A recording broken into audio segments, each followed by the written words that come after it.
Тэгэхээр юу гэж асуух гэж байна нөхөр та мэдээлэлтэй амруу эслэн даргыг нүүрсний хулгайтай холбоотой байсан байна гэж ярьсан. Танд одоо яг амруу эслэн дарга нүүрсний хулгайтай холбоотой гих нотлох, үзүүлэх, харуулах баримт байна уу? Нүүрсний сонсголын үеэр төр хорооноос гарсан дүгнэлтээр хууль хяналтын байгууллагаар шалгуулах шаардлагатай гэж дүгнэлт гарсан байна. Хоёрч одоо нотлох баримттай асуудлаар нүүрсний сонсгол гарсан.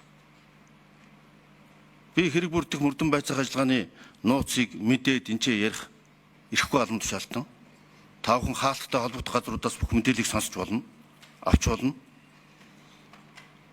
Ер нь нийт төсөв төртгөн хийгдсэн ажлууд нь хэдийгээр тэр лиценз төрийн мэдл шилжсэн боловч дээр нь баригдсан байгаа үйлдвэр одоо хувийн эзэмшлих байгаа шин.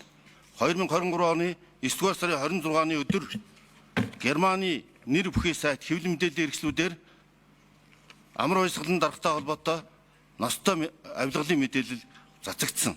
Одоо энэ сайтууд дээр барууны хэвлэл мэдээллийн хэрэгслүүд бол хэн нэгнийг үндэслэгүйгээр хүний эрхийг нь зөрчиж гүтгэж үндэслэгүйгээр одоо хэрэгт холбогдуулж тэгж цоллохгүй цололдгүй тийм хэвлэл мэдээллийн хуультай усуд.